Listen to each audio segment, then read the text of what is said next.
Bonjour à tous, nous voilà donc pour l'épisode 14, je crois, de Steven Universe saison 4. Bonjour Seb. Bah, c'est comme l'épisode précédent, peut-être un petit peu meilleur. Bonjour Xana. Je sais pas pourquoi, mais j'ai eu envie de relire l'allégorie de la caverne. Bonjour Oz. C'est à la fois une utopie, et en même temps c'est une dystopie. Les deux ne sont jamais très loin. Bonjour moi-même. Waouh, je m'attendais pas à ça comme concernant le zoo, moi. Et bonjour aux autres qui seront là en différé. À toi Xana. Et en fait, c'est un épisode qui va se concentrer à 100% sur le zoo, donc comment ça se passe. Donc on voit que Steven découvre cet endroit, il voit que les gens sont très gentils et tout ça, mais ce sont les descendants des humains qui étaient là il y a 5000 ans, donc ce ne sont pas les humains d'il y a 5000 ans, j'avais un Et gros au doute final, de toute là-dessus, mais... Xana, il y a beaucoup trop peu de personnes pour qu'il y ait assez de patrimoine génétique. Ouais, voilà. Et du coup, il découvre un peu l'endroit. On voit que c'est très que tout le monde est très heureux. Ils ont de leur vie, tout ça, une vie qui est réglée comme une horloge avec les boucles d'oreilles qu'ils ont. En fait, c'est des haut-parleurs dans lesquels il y a une voix qui leur parle. Alors, est-ce que la voix c'est une voix enregistrée d'une gemme, ou c'est une intelligence, ou est-ce qu'il y a une gemme qui les surveille à H24 pour leur dire ce qu'ils ont à faire? Je sais pas. Ce serait surprenant, je pense. Ouais, donc du coup c'est l'heure de manger, c'est l'heure de s'amuser, c'est l'heure de se baigner et c'est l'heure de dormir et aussi c'est l'heure de voilà, hein, bien sûr. Non, c'est pas l'heure de voilà, c'est l'heure de trouver une amoureuse. Ouais. C'est l'heure de Ouais. perpétrer ton espèce. Non mais vu que Steven tombe pile le jour où il y a ça, je serais tenté de dire que ça arrive un peu souvent quoi. Ah. Je sais pas si tu vois ce que je veux dire. Bon. Non, Bref, j'ai pas compris donc ce que tu veux c'est... dire. Attends, tu veux dire quoi? T'as interprété la chose comme quoi? C'est le moment où on choisit des partenaires pour la vie, ou alors le moment où on choisit un partenaire pour une nuit? Pour une nuit, j'avais l'impression. Moi, je sais pas. Ouais, parce que Steven tombe Je ne pile me le jour prononcerai où pas. ça arrive, quoi. T'as dit quoi, Steven Oz? tombe pile le jour où ça arrive. Qu'est-ce que t'as dit, Oz? Je ne me prononcerai pas.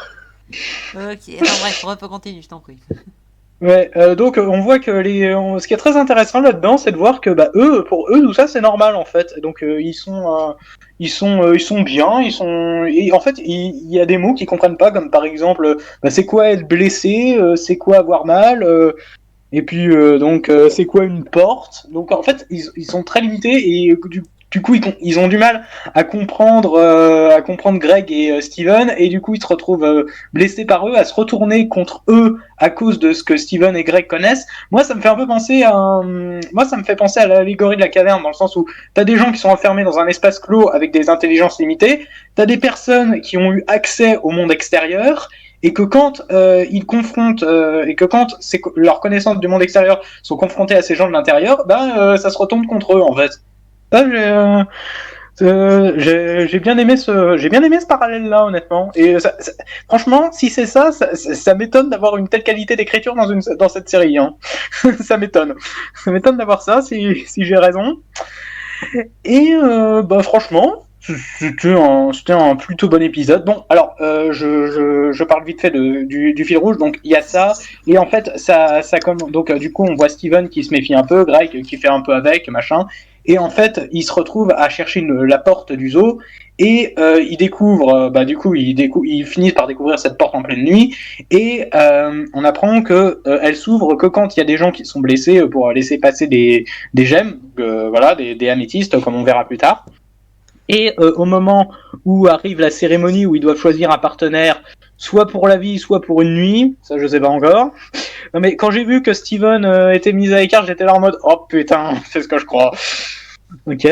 Et donc du coup il y a Greg qui lui est moyen chaud et tout ça, donc il se retrouve à blesser les autres du coup c'est le bordel dans le zoo. La porte s'ouvre pour laisser passer des améthystes qui sont là en mode ah bon, il faut qu'on nettoie tout ce bordel, machin. Donc il y a Steven et Greg qui essayent de se barrer parce qu'ils ont laissé la porte ouverte, sauf qu'il y a une améthyste qui les chope au dernier moment, et ça s'arrête là. Épisode très bon. Enfin, peut-être pas au point du pouce vert, même si J'avoue que j'y suis tenté, mais non, j'aime beaucoup cet épisode. Pour moi, c'est le meilleur de l'arc pour l'instant. Faut clairement pas déconner quand même. Hein. Bref. Alors, ça va être le tour de Conseil et Kael. Bon, je t'en prie. Vas-y, Ose, tiens, voilà, le temps que je prenne le truc. Bah ouais, cet épisode-là, il était assez intéressant, comme vous l'avez dit, le côté un groupe d'humains qui a été enfermé pendant des milliers d'années, hein, quand même, c'est pas négligeable, et qui a un petit choc quand lors de sa rencontre avec des gens qui sont de notre monde moderne. C'était très intéressant, surtout qu'au début, ça a vraiment l'impression d'être une utopie, quoi. Ils connaissent pas la douleur, ils vivent tranquillement à côté de leur petite oasis, ils mangent des fruits, ils peuvent manger à leur faim tous les jours. Franchement, ça a limite l'air parfait, même si la petite voix ajoute le petit côté mécanique. Je pense vraiment que c'est un programme informatique et que c'est pas une vraie gemme qui est censée prendre soin d'eux, parce que sinon c'est assez. Quoique, vu comment Homeworld semble traiter les gemmes inférieures, ce serait pas assez surprenant que ça, mais bon. On a encore une démonstration de la super force de Steven. Je ne me souviens pas que ça a été vraiment explicité d'ailleurs qu'il avait une force démesurée. C'est vraiment un épisode centré là-dessus ou pas, j'ai un petit doute, mais bon, à part ça, c'est plutôt bien de voir qu'ils peuvent pas non plus à la fin comme ça sortir de la porte d'un coup sans que personne les chope, parce qu'on aurait été un peu insultant quand même de voir que les améthystes pardon, qui viennent de rentrer dans la salle ne surveillent absolument pas ce qui se passe et les auraient laissés partir d'un coup comme ça. Euh, c'est assez mignon aussi la petite relation entre Steven et son père où ils n'osent pas se frapper, parce que même si ça leur permettrait de sortir d'ici, c'était assez choupi. Dans l'ensemble, tout allait plutôt bien. Je pense que ça aurait été bien que Greg leur parle un petit peu de sa relation avec Rose, de ce que c'est vrai, enfin, un peu plus en profondeur, de ce que c'est vraiment l'amour, de ce que c'est le deuil, de ce que c'est des vrais sentiments, parce que tous les sentiments qu'ils vivent et qu'ils peuvent avoir à l'intérieur du zoo, c'est très aseptisé, c'est très faux, même la voix, enfin, dans le zoo d'ailleurs, j'ai eu cette impression pendant tout l'épisode, il y avait quelque chose de très très très très faux dans dans leurs interactions, ça manquait vraiment de naturel. Et je pense que c'était fait exprès d'ailleurs, parce qu'ils sont élevés dans un milieu artificiel. Enfin, pour l'instant, j'hésite entre celui-ci et le 11 pour le meilleur de l'arc, parce que la discussion entre Blue Diamond et Greg, comme vous l'avez explicité, était vraiment très intéressante, mais celui-là se défend très très bien aussi, donc c'est vraiment pas mal. Ouais. Bon, du coup, la parole à Conseil. Donc, on est bien sur l'épisode 14. Hein. Oui, c'est bien celui-là. Alors, certes, quand on reverra la série, on se dira que Greg n'est pas dans un enfer, mais ça n'empêche que l'épisode est sympa à voir. Ce que j'aime bien dans cet épisode, c'est que Greg et Steven ne pensent pas une seule seconde à libérer les autres humains. À mon avis, je sais pas, à mon avis, c'est pas parce qu'ils sont égoïstes. À mon avis, l'explication, c'est simplement qu'ils pensent qu'ils ont vécu ici toute leur vie. On va pas le faire changer ça. Même si c'est leur retrouver leur libre arbitre. Il y a quelque chose. On peut pas les forcer à venir sur Terre. C'est pas dit dans l'épisode, j'espère que c'est ça. À mon avis, faut pas forcément tout dire et ça se comprend vite. Bon, cette série, je dois avouer, depuis quelques épisodes, a toujours eu un don pour me surprendre sur ce qu'ils allaient faire dans le scénario. Par contre, ce choisissage, dès qu'on a dit ce mot, j'ai compris ce que c'était. Une sorte de mariage arrangé. Mais au moins, ça permet de montrer que ne pas avoir de libre arbitre, ça peut aussi amener à des choses pas très saines. Donc c'est cool. Par contre, je me demande quand même, ils sont, ils se sont reproduits entre cousins, parce qu'on est d'accord, il y a très peu d'humains dans ce zoo. Donc, et on dit qu'ils sont là depuis des milliers de générations. Mhm. Des milliers de Enfin générations. voilà. Sinon, un moment que j'ai bien aimé aussi, c'est quand Steven frappe son père pour sortir. Euh, et même avant ça que Steven demande à son père de le frapper, c'est pas dans toutes les séries pour enfants qu'on verrait ce genre de choses.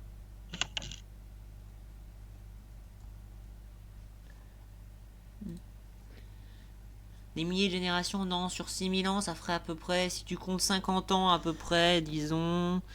Ouais, non, ça serait plus une vingtaine. Ouais, ce serait 200, 300 générations. Attends. 6000 que divise, allez, si on admet que ça va être de 20 ans ou 22 ans, allez, tiens, 22, ouais, 272 générations. Alors, AKL, épisode 14.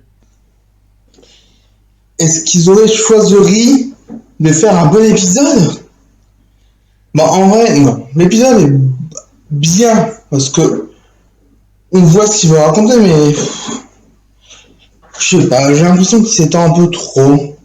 Alors, on comprend tout de suite qu'il y a un problème, et autant que Steven voit tout de suite où le problème, je trouve ça logique, autant que Greg met 50 ans à le voir qu'il y a un problème, je trouve ça débile. C'est Greg, toi, ce qui te fait peur, c'est de choisir quelqu'un. Je sais pas, c'est. Et puis même, c'est bizarre le truc de choisir. L'épisode ne raconte pas grand chose en vrai, parce que voilà, c'est des humains qui n'ont jamais vu la Terre, qui savent pas que c'est emprisonné. Waouh! Pas grand chose à dire. Enfin, je peux pas trop m'identifier vu que je sais ce que c'est la Terre, je sais ce que c'est être emprisonné. Enfin, c'est bizarre. Mais bon. Et puis pourquoi Steven, quand il blesse son père, il y a personne qui vient, mais quand tout le monde pleure, je sais pas, ça m'énerve. En plus, un zoo, ça c'est voir les créatures, non? Là, personne peut, les animaux ne peuvent pas les voir. C'est bizarre. Allez. Mais après, voilà, l'épisode a une ambiance, ça va. Ça va. Je donnerai rien, mais bon, ça va. On va dire cet épisode c'est du moyen plus. Mais... Oui, mais globalement c'est... Greg l'a pas vu, mais bon, Greg, bon, on voit, il peut avoir des réflexions intéressantes parfois, comme on a pu le voir, mais globalement c'est le mec qui suit la vie comme elle arrive. Hein. Donc ça m'étonne pas tant que ça qu'il suive le cours comme ça se passe et qu'il voit pas tant que ça. Le problème c'est que Steven, ça a été un peu le même genre aussi, mais à vouloir absolument que les choses se dépassent comme lui voulait. C'est ça la différence. Enfin bref, c'était passé. Ben, Brian, à toi. Bon, cet épisode, moi personnellement, j'ai bien aimé parce que, comment dire,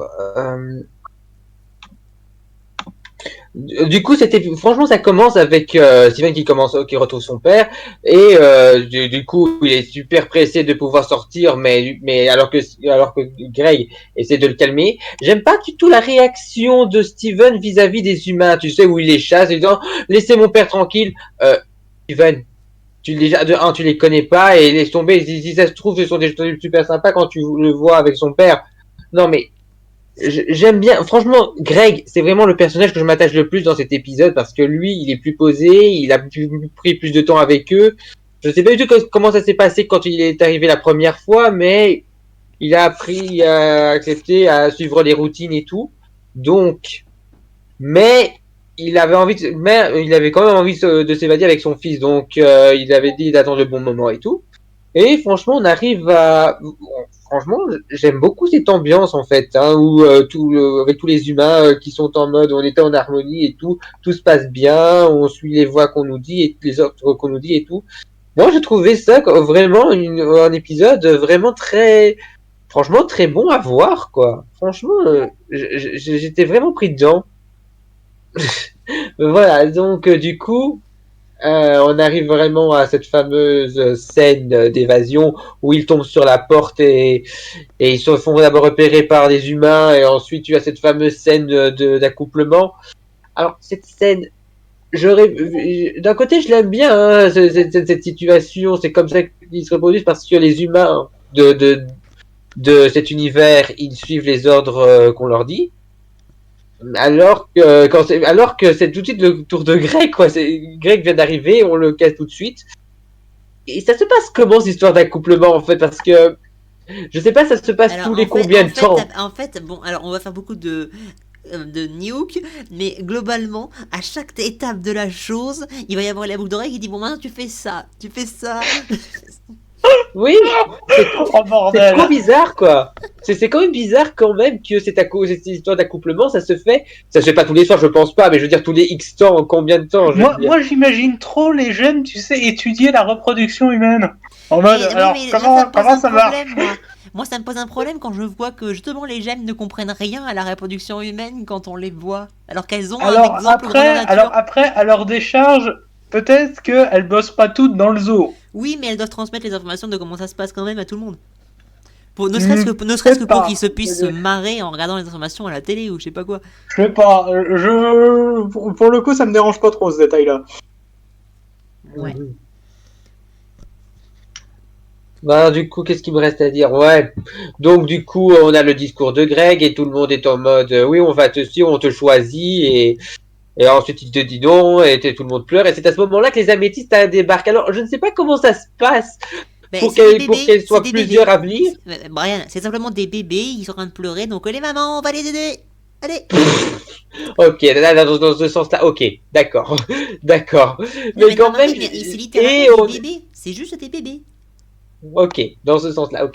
Donc du Littéralement, coup, mais si tu vivais comme ça toute ta vie, à être dirigé par une boucle d'oreille qui te dit ce que tu dois dire, ouais, c'est tu encore des serais un enfants, c'est bébé ça, toute oui. ta vie. Hein. D'accord. Dans ce cas-là, ouais, je comprends. Bah du coup, on a la porte est grande ouverte et c'est à ce moment-là que Steven et Greg décident de s'enfuir et ils se font choper par une améthyste.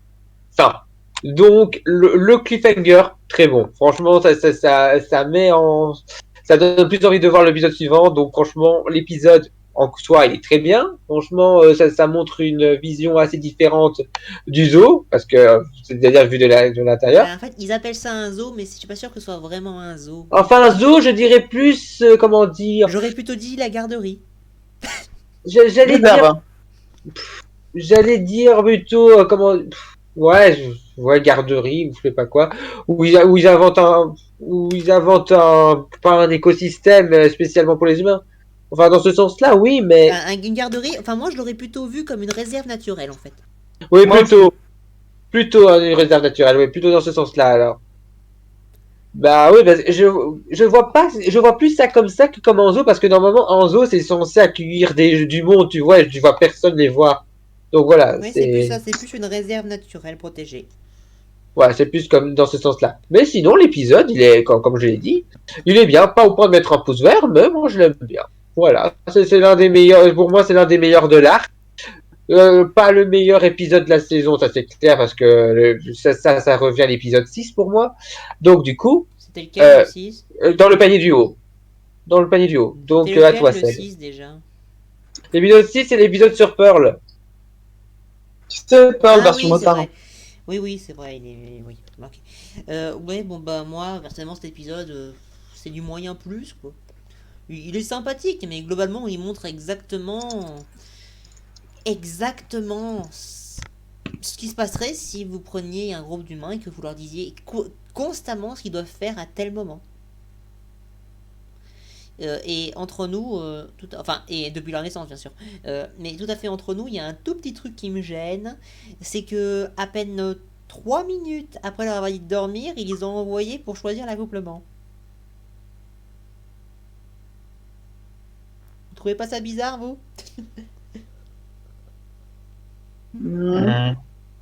Enfin bref, globalement, oui, enfin, c'est ça globalement, mais littéralement, en fait, cet épisode, ça montre, excusez-moi de le dire, mais une des facettes du communisme, l'une des facettes les principales du communisme.